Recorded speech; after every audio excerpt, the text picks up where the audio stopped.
First interview of the year, and it won't be their last. I'm pleased to have and honored to have in our humble establishment right now, Mayor Mike Purzycki of Wilmington, City of Wilmington's mayor. Is here to tell us about some great stuff that's going on in Wilmington, especially on the east side of town. Mayor, welcome. Thank you. Thank you. How's everything? Vin, Don't call her Vinny. Don't call her Vinny. You could call me Vincenza, Chenza, or Vin, just not Vinny. How's everything going, Mayor? we're good. You know, we've got our challenges, but we continue to grow and do great things. We've got a very dedicated staff. Gets up every morning, meets, and talks about the agenda for the day ahead and making the city better. So what's it like? Let me ask you. What's it like being like this is your second term, right? What is it like being mayor of this wonderful city? Yeah. Well, it's the great privilege of my life. It's the hardest thing I've ever done and the most rewarding all at the same time. What's it like? You know, there are challenges that show up every single day. There are complaints that people have every single day, and they tend to, in a city our size, they call the mayor. You know, if you're in New York, you go through 5 layers to get to Adams. Yeah. Here, it's just one phone call.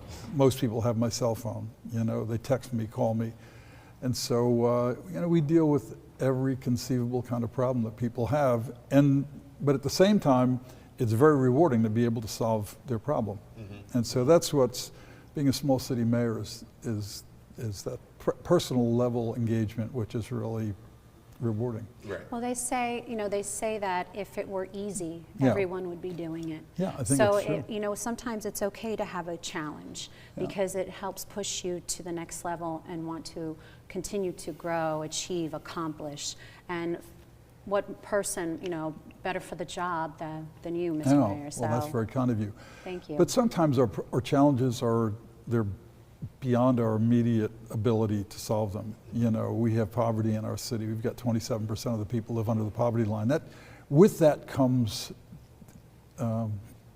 problems that, you know, that are just part of nature. They're part of the problem of poverty. You know, I have friends of mine who have plenty of money and they're always complaining about not having the money to do something. How about if you're making $20,000 a year? What if you're making minimum wage? What if you're living on some sort of subsidy, just trying to get by? Right. And instead of judging people, we have to be a little bit more empathetic at least, sympathetic if you will, but at least be empathetic with how difficult it is to get from here to here every single day and every month of the year. And that's the challenge we have. And the great challenge for people in my position is to do what you can to lift people out of that condition. Right. And it's not just to write a check, but it's to figure out how the combination of subsidy and work and opportunity and education, all those things that you know, just make it that much more accessible for people to find success in their lives. And that's been your thing since I met you, right? It's to see the problem and then how do we fix the problem? And how do we have it that right? That has definitely been his thing. Well, the worst thing, there's a great quote. One of my favorite quotes, I say it often, is the worst, most corrupting lie is a problem poorly stated.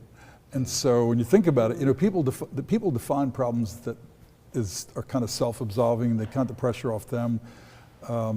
So an example is if people aren't getting their children educated, they want to blame the teachers. Well, maybe not. You know, my guess is teachers deserve a Medal of Honor in many cases. Okay, you know, so yeah. Look, all the teachers are like, wait a minute, they deserve what? I'm not pandering to teachers, that's for sure. But people tend to say, well, the problem is, you know, we need better administrators. We need more money for schools. We need better schools. We need prettier schools. We need more grass cut, whatever it is. And sometimes you find that the problem is much deeper and much more intractable. Right. And so if we were smart about defining problems, we would find the solutions a whole lot more forthcoming. So last week you announced $50 million that you're going to allocate towards the east side. Well, specifically about $30 million total on the east side, $50 million citywide, and maybe more. But that's a good example, a good segue from defining the problem. So we have a poverty problem, we have a crime problem, and we have a sad problem among young people committing crimes. And so people define the problem as it's a police problem. That's always the easy one. You know, the police, if the police did a better job, we'd have less crime. We had a young girl, 15 years old, standing in front of her house on the east side and shot 4 times by a 16-year-old. That took place a month ago. Yeah. Is that a police problem? I don't think so. This is a kid who had a social media beef with her boyfriend, came back and shot her 4 times. Wow. Is that a police problem? I don't think so. We had 5 kids go up to Philadelphia, carjack a US Congresswoman, stick a gun in her face, and drive the car back here. 13, 14, 15, 16, 19. Is that a police problem? No, it's not a police problem. There's something wrong. There's something deeper that's going on that we have to attend to. When you find that we have young kids who think of that kind of behavior as having been normalized, well, we've got a problem ourselves. We have to look at ourselves. People in my position for years didn't do enough to strengthen these communities. People in the communities didn't do enough to strengthen their families and take care of their kids. We all have responsibility, but blaming somebody else never gets the job done. But working together gets it done. It does, and so so you've heard me talk about this before. As I said, people want a simple, stupid solution. Blame the police. Police, you solve my problems for me. My feeling is that our neighborhoods have been in decline for so long that our children grow up in a place that they internalize as being not as good as other places, therefore I'm not as good as other people. And that's a terrible thing for kids to internalize. So our view of the world is we're going to make their neighborhoods better. We're going to make the houses they live in better. I've been in houses where the plumbing was literally falling through the floor because the leaks happen and people don't have enough money to fix the leaks, or the landlord is so worthless he won't get it fixed. And so when a kid lives in that environment and his behaviors are different, what is the big surprise? I spoke to a group of lawyers some time back, and I'm not sure everybody thought it was a great speech. I don't think they liked the message. My message was everybody who looks like you guys, ask what's wrong with those kids over there who commit those crimes. It's obvious to me you've never seen the environment they live in. It's obvious to me you don't know where they come from. You don't know what their surroundings are their whole lives. And if you knew that, you'd never ask that question. Right. So what did we do? We have federal funds of about $54 million. We need $10 or $12 million just to balance our books because, as you correctly stated, our revenues are down because businesses suffer and our revenues are sensitive to that. So we need some money to balance our books for a while. But then the balance of the money of about $40 million, we're going to take and put right into our neighborhoods. And you can't do all the neighborhoods or you'll get nothing done. So we said, what's the most iconic neighborhood in the city? I think it's the East Side. Yeah, I didn't know you lived there. I knew you grew up in Southbridge, but you lived over there. Some of the most heralded people in the history of our city grew up on the East Side. Yep. Our 2 iconic schools, the great schools, Howard and the Bancroft, right there on the East Side. Yeah. The governor's going to give a big facelift. He's going to spend $80 million on a brand new Bancroft school, K-8, one of those building blocks we're talking about. And so we're going to build on that and invest $30 million in the following way. We'll build new houses wherever we have building lots. We're going to rehab all the existing houses that are in just terrible shape over there. And we're going to go see all the homeowners who've been in those houses for 40 years and can't afford to fix it, and we're going to fix their houses up for them. Get out of here. See, and that's what's so important is starting with the foundation. You said it so perfectly. Instead of pointing blame, let's bring it to where the home is, the environment. Yeah. Let's start by helping fund that, correct that. And I do believe, it starts from building a stronger foundation. And I think that, yes, you're right, you can't fix everything, but you're starting somewhere. And I think that's what's most important. And at least you're taking action. Because like you said, maybe previous leadership wasn't able to take action or did not know, but you not only have created the conversation, you're acting on it now. And I think that's what everyone needs to realize, that action is being taken. We're making the strides to improve our community. We have to start somewhere, because if we don't help our community, it's not good. There was a saying that I heard on CNN. The gentleman said, if you can't cry for what's going on in my neighborhood and I can't cry for what's going on in your neighborhood, something is wrong. So when you look at, like, say, was it 2 years ago, you guys redid Eden Park. You got your Eden office Park, administration Hicks. did Hicks. Yep. How much money did you put in Hicks? 4 million, And Eden Park? 2.5 million. Now, like that alone was something that was the community love, right? The Right. kids would come out there, play baseball, play football on that beautiful field. It was something. It didn't make it seem like they were just going to the park, a regular raggedy park, and no one cared about. Then right? it was terrible. Yeah, but now it's beautiful.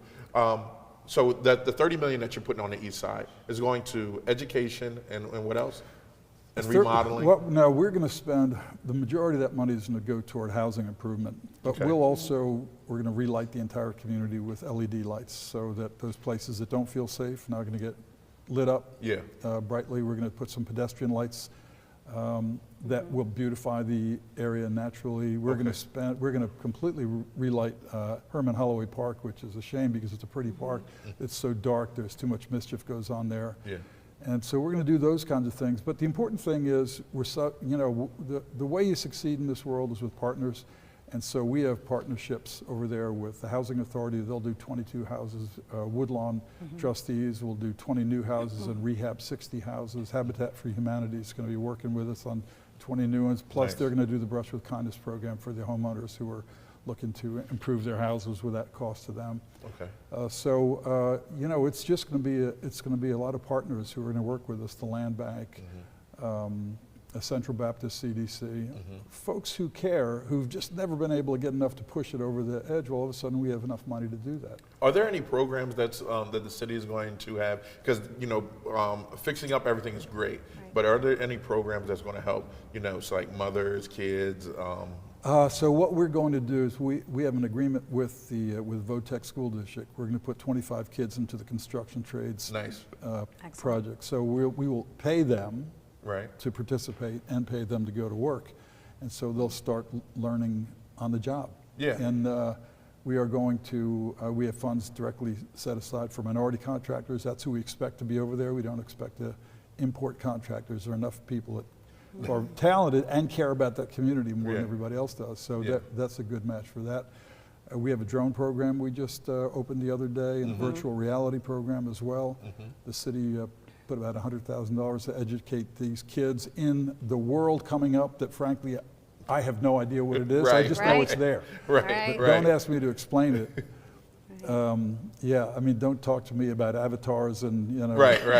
I'm like, whoa, this is a world that I'm not prepared for. So Yeah, it's coming. It's It definitely is. coming. it's coming, and it's coming fast. At least you're taking the steps to pivot. To say that we're still relevant, right? We're still taking action, like in many different ways. Yeah. And I did catch that that you are offering virtual opportunities for our students. And the younger generation, they're very tech savvy, more tech savvy than we are, and far more advanced. So I think that's really important that you're engaging that younger generation by offering them these opportunities. I know we try. Look, it's hard stuff because It I is. don't understand it. I mean, it's crazy. Social We're media. fighting for attention right now, and that's what it is. What can gather people's attention? Like even with us, we're shooting with VR cameras now because we have an idea that maybe if we tell the news more virtually, bam, and it's working so far.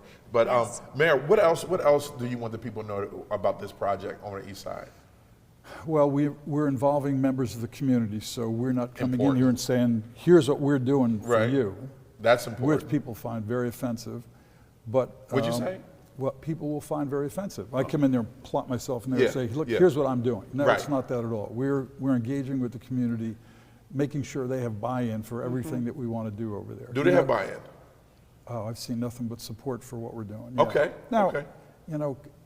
the trouble with the pandemic and even the echoes of it where we are today is it just keeps our ability to really get together as much as we used to. Yeah. And I'm pretty tough on myself because I don't interact at a personal level the way I did, but that's kind of the world we're in right now. Right. Yes. Even having Zoom meetings with a half dozen people, I'm sorry, it's just not the same. I As totally being agree in that, with you. being in that room Yes. and meeting you and seeing you and talking to you, Yes. completely different impression forever, as rather than seeing you on a Zoom call. And but we've been talking to a lot of folks over there, and I think generally they're very supportive. Nice. And I think as long as everybody feels like we're all in this together, it's going to be fine. If we start giving orders, then that doesn't work, and I know that. Yeah, that's much different. Community buy-in. So we start with the rehab of the entire community. So we'll go to the east side first. Okay. And we're going to work hard to see if we can't really make a statement on the east side. And once Okay. we do that, I know we'll be able to Yes. expand this effort And you to will. different places. Yeah. And you will. I'm very optimistic about what you're going to do in our community, and I hope that provides you more confidence that you do have our support here Good. as you continue to make these changes and these physical improvements in our community, because we so desperately need that. I can't wait because, and don't get me wrong, I think in the plans down where the horse stables are, Yeah, how that about is a that? place for creatives, right? And an amphitheater that's coming. It's coming. So, I love that. Oh my gosh, That's I'm happy. I can't wait. I can't wait at all. And people don't know about all these little building blocks, on the east side. As I said, the governor's starting off with about $80 million. Don't hold me to it, but a brand new school over on the east side. We haven't had a brand new school in the city in forever, right? Yeah. So I'm pretty excited about it. My long-term wish for the city is that we have a high school here for our kids. Yeah. I think 40 years of busing our kids all over Kingdom Come. Yeah, it's been failed crazy. proposition. So I think someday, I hope before I leave, whenever that is, I hope we can. Oh, you ain't going nowhere. No, not for Speak it into existence, right? He ain't going nowhere. But I think it would, look, it's not a great idea to spread our kids here, there, and everywhere, Yeah. even in pursuit of a worthwhile goal. But it's just not working for us. So I'd love to see us. What's the long game here? How long will you think this whole thing will be? Like 10 years? Well, 5? I think if we over the next 2 or 3 years, I think people will really see a huge difference in the Okay. community. So I think that's enough. Yeah. In 10 years, you might completely rebuild a community. But Yeah. I think it's just removing the blight. People always ask me, are you doing here what you did in the riverfront? I said, it's following your instincts more than a plan. Everybody wants a plan, Right. The plan is get rid of blight. Right. Get rid of the garbage that people see every single day when they go into your community. Get rid of the houses that were burned out 3 years ago and are still sitting there looking at you. Yeah. That's just terrible because, as I said, I think it does real psychological damage to these malleable minds who are grown up and internalizing all this garbage and saying, they don't leave the burned out building over on the other side of town. Right. Yeah. Valuable It'd be minds. gone in a month. Love it. Love it.